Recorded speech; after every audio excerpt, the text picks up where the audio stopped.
It was supposed to change everything. A phone built just for Facebook. Not just a pre-installed Facebook app on your smartphone, but a full-blown Facebook-powered device.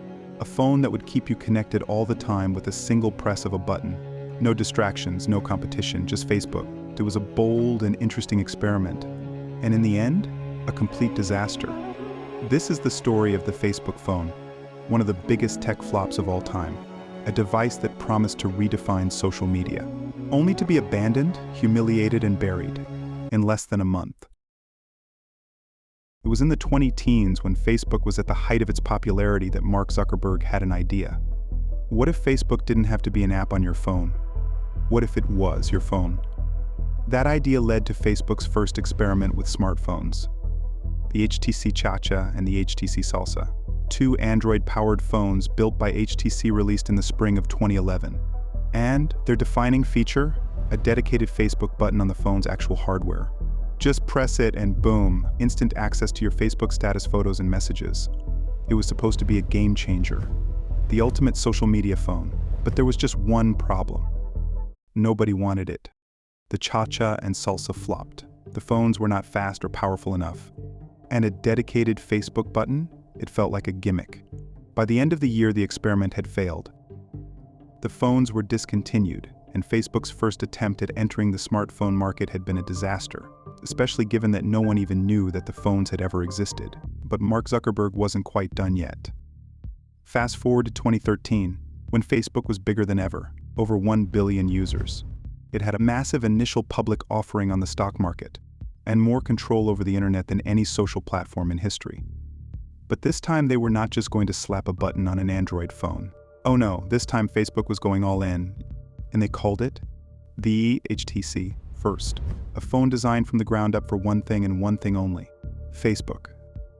And this wasn't just a normal Android phone. It ran Facebook Home, which was a custom software experience that completely took over your device. So instead of a traditional home screen, you got Facebook. The idea was that you would have your entire digital life wrapped up in blue and white. Photos, status updates, messages, and no more swiping between social media apps. Just Facebook all the time. Well, at least that was the plan.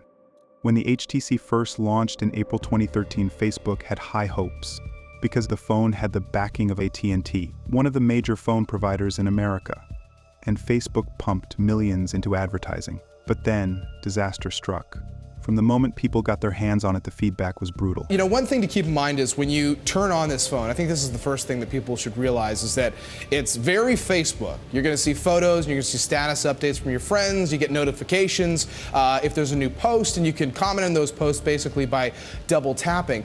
So if you're a Facebook lover, you're probably going to be into it. But of course, people who like to use a lot of apps on phones, and most of us do, are going to have to realize that if you want to do that, you've basically got to go to the apps section. So you've got to click on a little picture of yourself, and then you've got to choose the app launcher to get all the stuff you're used to using on your phone.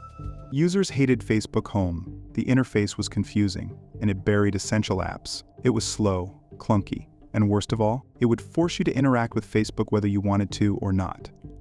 Within weeks, the numbers told the story.